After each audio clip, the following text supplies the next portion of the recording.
നമ്മൾ ദിവസവും പിന്നെ വാഹനാപകടത്തിൽ മരിച്ചു, അല്ലെങ്കിൽ അവിടെ അപകടം, ഇവിടെ അപകടം, 4 ആൾ മരിച്ചു, 5 ആൾ മരിച്ചു, നിരവധി പേർക്ക് പരിക്ക്, ഇങ്ങനെ അപകട വാർത്ത മാത്രമേ ഉള്ളൂ ഇപ്പോൾ കുറച്ച് ദിവസമായിട്ട്.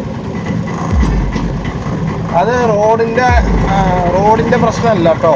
ഒരിക്കലും നിങ്ങൾ റോഡിൻ്റെ പ്രശ്നമായിട്ട് പിന്നെ അപകടത്തെ ഒരിക്കലും വിലയിരുത്തരുത്.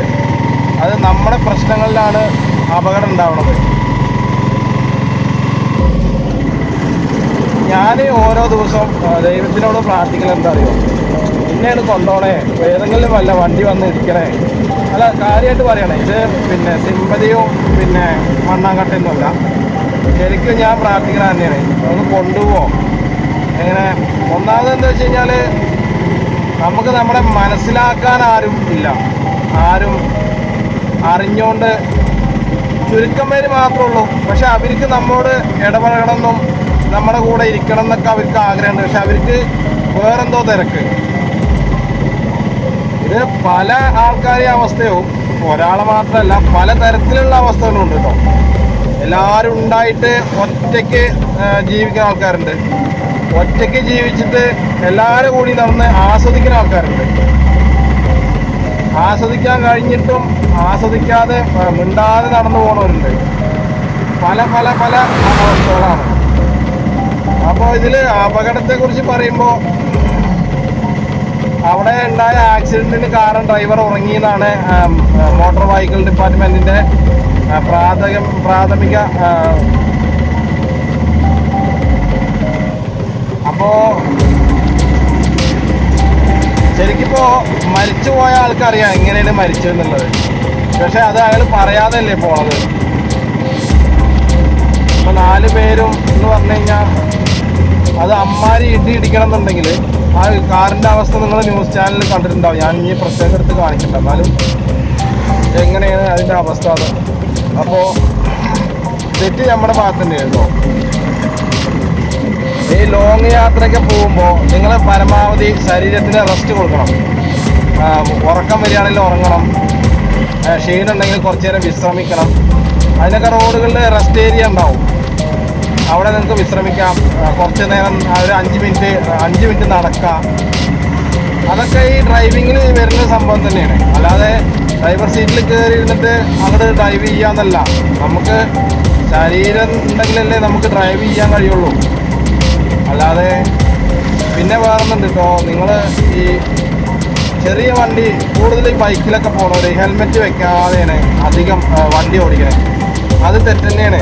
കാരണം നിങ്ങൾ വിദേശ രാജ്യങ്ങളിലൊക്കെ കണ്ടിട്ടുണ്ടാവും, അവിടെ ഹെൽമെറ്റ് വെച്ചിട്ടില്ലെങ്കിൽ അവിടെ പിഴയാണ്. ഒരു വട്ടം പിഴ, പിന്നെ 2ാം വട്ടം അതിനപ്പുറം പിഴ, പിന്നെ 3ാം വട്ടം വെച്ചിട്ടില്ലെങ്കിൽ പിന്നെ നിങ്ങൾ ആ നാട്ടിൽ പിഴയാണ്, ശരിക്കും പിഴ.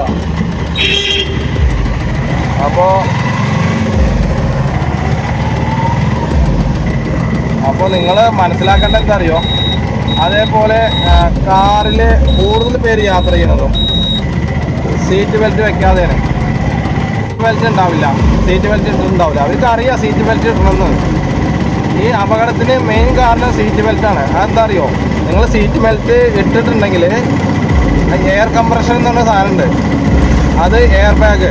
അപ്പോൾ ഈ സീറ്റ് ബെൽറ്റും അതും കൂടി കണക്ഷനാണ്. അത് നിങ്ങൾക്ക് അറിയാവുന്ന കാര്യം തന്നെയാണ്. കാറ് വാങ്ങുന്നവർക്കും കാറ് ഡ്രൈവ് ചെയ്യുന്ന ആൾക്കാർക്കും അറിയുന്ന കാര്യം തന്നെയാണ്. ഞാൻ ഇതിന് മുന്നേ പറഞ്ഞിട്ടുണ്ടായിരുന്നു.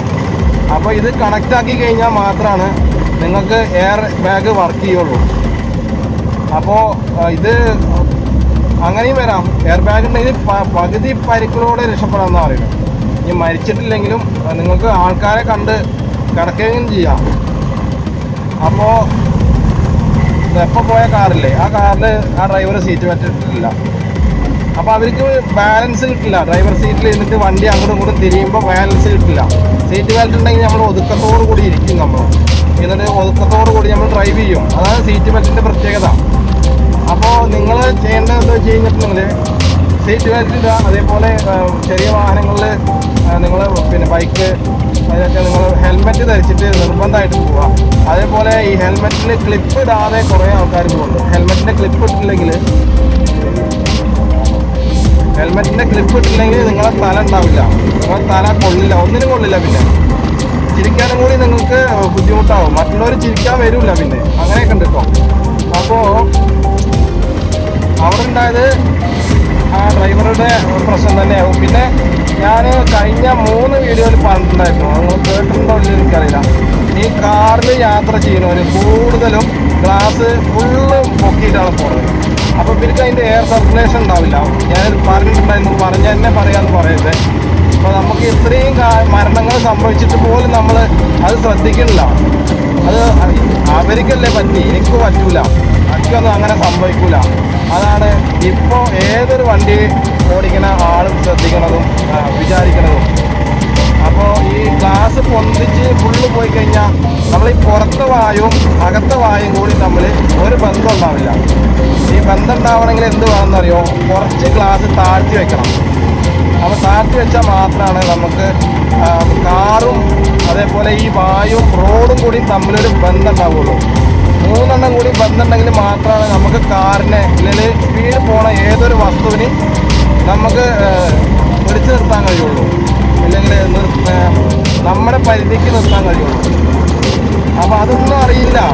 ഇതൊക്കെ ശരിക്കും ഞാൻ പറയുമ്പോൾ കാറ് കമ്പനിക്കെതിരെയാണ് കേസ് കൊടുക്കേണ്ടത്. അപ്പോൾ അവിടെ മറ്റേ ലോറി മറിഞ്ഞിട്ട് അപകടം ഉണ്ടായ പോലെ, അത് വലിയ ടോറസാണ്, ഭാരത് ബെൻസിൻ്റെ വലിയ ടോറസാണ്. അത് ഫുള്ള് ഗ്ലാസ് പൊക്കിയിട്ടുണ്ടാവും, അങ്ങനെയും പറയാം. പിന്നെ അത് ഫുള്ള് AC വണ്ടിയാണല്ലോ, അപ്പോൾ ഫുള്ള് ഓട്ടോമാറ്റിക് സിസ്റ്റമാണ് ഇപ്പോൾ ഒക്കെ. അപ്പോൾ അങ്ങനെയൊക്കെ വരാം. അപ്പോൾ പരമാവധി നിങ്ങൾ നമ്മുടെ ഭൂമിയായിട്ട് ഒരു ഗുരുത്വാകർഷണം എന്ന് പറഞ്ഞ സംഭവമുണ്ട്. ഈ ഗുരുത്വാകർഷണത്തിലൂടെ മാത്രം നിങ്ങൾ റോഡിലൂടെ വാഹനം ഓടിക്കുക. റോഡ് എന്തായാലും നമ്മളെ അപകടപ്പെടുത്തില്ല, നമ്മുടെ ശ്രദ്ധക്കുറവ് മാത്രമാണ്.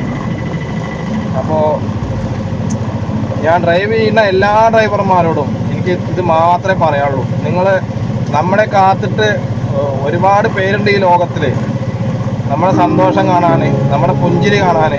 ഇഷ്ടമല്ലാത്തവരുണ്ട്, ഇഷ്ടപ്പെടുന്നവരുണ്ട്. ഇവരൊക്കെ നമുക്ക് വേണം, എന്നാലേ നമുക്ക് ജീവിക്കാനുള്ള ഒരു എന്താ പറയുക ആസക്തി ഉണ്ടാവുള്ളൂ.